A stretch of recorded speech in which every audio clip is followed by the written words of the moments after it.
Hello guys, so हजुरहरूलाई स्वागत छ रुपेश ब्लगमा। आज चाहिँ म फर्स्ट टाइम ब्लग बनाउन लागेको छु र म बाख्रा हेर्न जान लागेको छु हैन, सट्टा लाएर सर पखना जता लाइन लैजामला नि। मम्मी मम्मी खोइ बाह्र फुकाइदिनु नि त।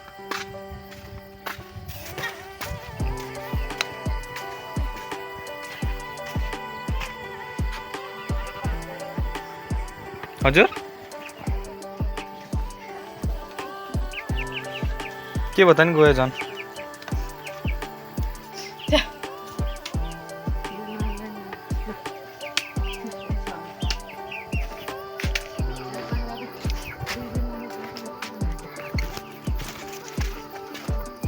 ख्याप्ला के भएछ त है बाख्रा त। हिँड बाबु बाबु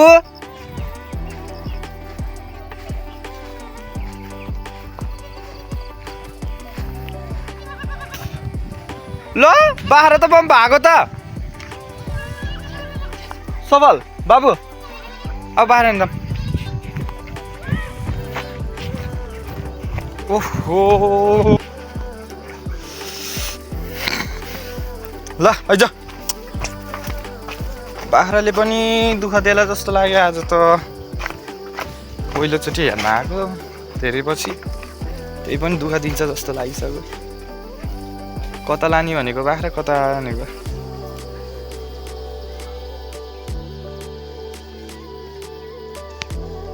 आइज उभो आइज, माथि हेर्नु माथि। ल ल ल ल ल बाबु आइज नि यार, बाख्राले दुःख दियो के।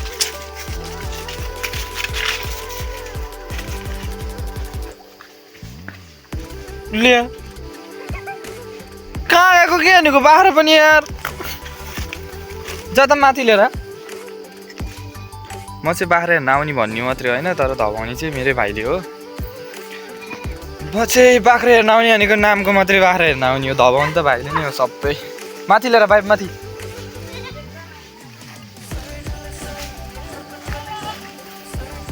किन आज बाख्राले त्यस्तो दुःख दिएको भनेको, मैले हेर्न आएर हो क्या हो।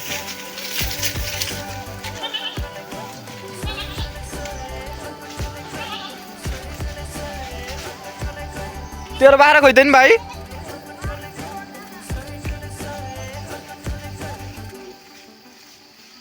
कहाँ पुग्यो बाख्रा। मैले हेरेर आउँदा यस्तै हुन्छ भनेको गाइस, बाख्रा पनि भनेको यति जाउ मात्र।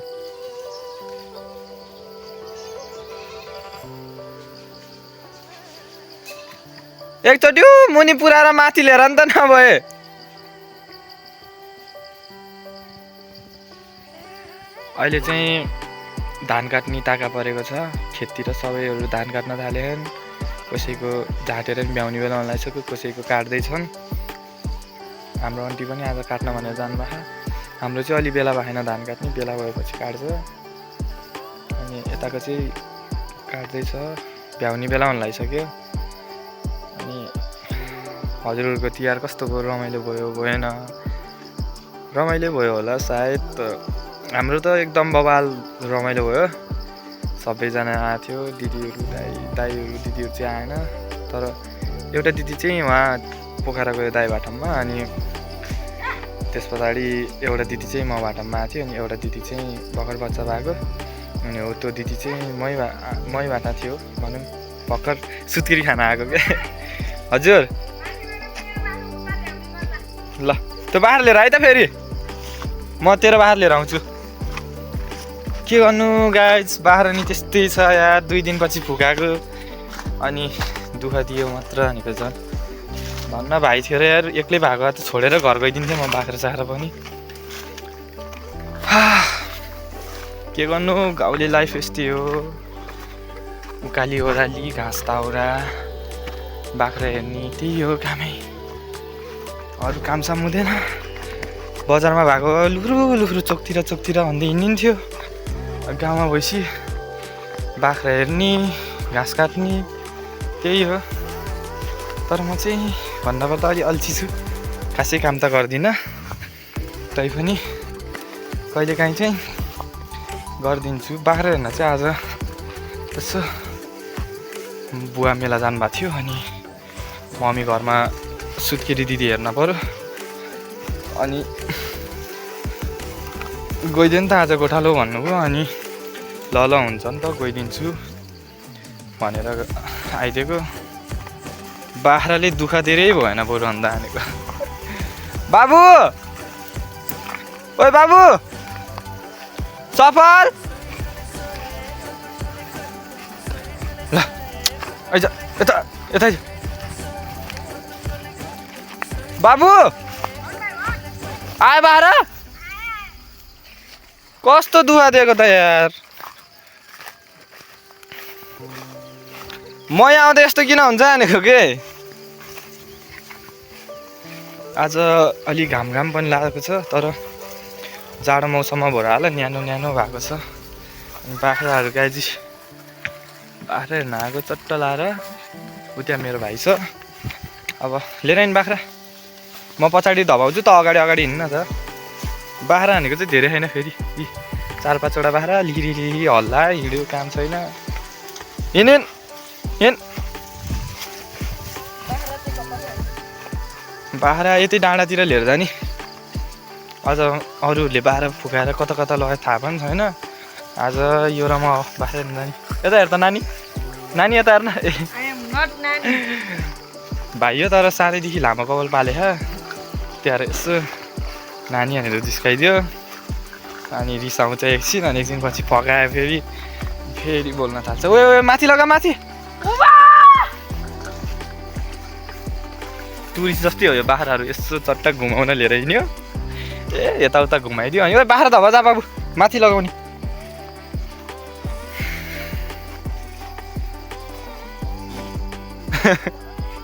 माथि लिएर हिँड्न हिँड माथि उभै माथि हिँड। कस्तो यार माथि हिँड्न भनेको ननसेन्स। तर बाख्रा हेर्न आउन पनि रमाइलो हुन्छ गाइज। केही गर्नु पर्दैन हेर्ने मात्रै हो अनि कतै अरूको फलफुलहरू यसो खाइदिन्छ भने धपाउने हो। कामै त्यही हो बाख्रा हेर्ने गाउँमा अब घाँस दाउरा गर्ने बस्ने। अनि यस्तो घारी हेर्नु त गाइज यस्तो घारीको बाटो हिँड्नुपर्छ क्या गाउँमा। त बजारमा जस्तो त मेन रोड हिँड्ने होइन नि त हामी त बाख्रा हिँड्न जाँदाखेरि अब यार यो घाँसले छोएपछि कम त चिलाउँछ नि कुरो गाउँलेलाई मात्रै थाहा छ। अब यस्तै हो के गर्नु गाउँमा बसेपछि अलिअलि काम गर्नै परिहाल्यो। काम नगरिकन खाना खान पाइँदैन। बजारमा बस्ने बाबाको अल्छी सुतेर एउटा जाब बोतलमा पानी भरेर खाइन्थ्यो। के गर्नु गाउँमा बसेपछि यस्तै घारीमा हो। ल छिटेन बाबु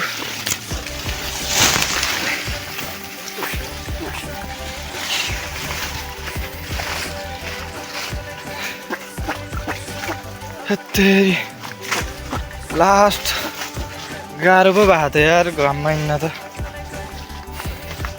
मलाई घाम भनेपछि फेरि लास्ट झाउ लाग्छ घाममा हिँड्ने। तर के गर्नु आज घरमा कोही पनि नभएर गर्नै परिहाल्यो। बुवा मेला अनि एउटा पूजा दिदी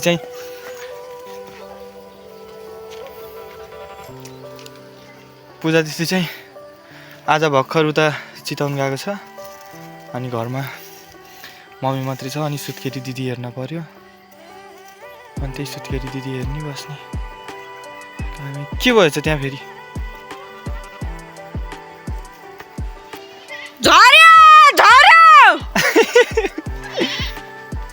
के हो र सफा कुखुरा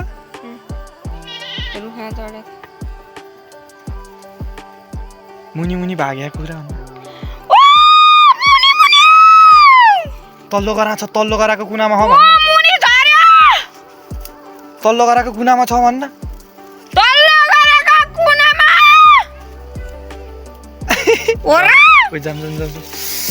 ओहो घारीले पो उत्पात गर्यो त हो ज्यान चिलाउन आँटिसक्यो।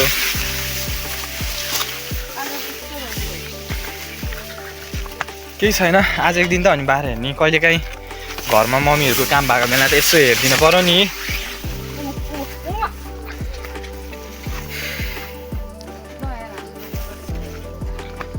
ओहो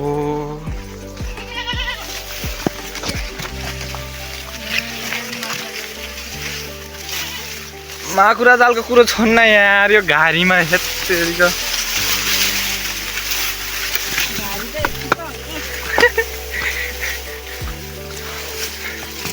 मान्छेलाई यहाँ चिलाउन थालिसक्यो यार पासेर।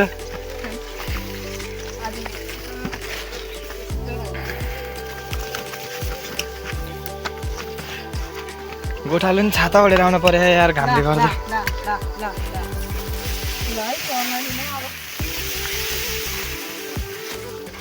अनि त अब सधैँ बाह्र नआउँथिस्, म त धेरै पछि आज आएको हो बाह्र पनि, त्यही भएर अलिक कस्तो दिने अनौठो लाग्यो क्या, छुट्टै खुसी।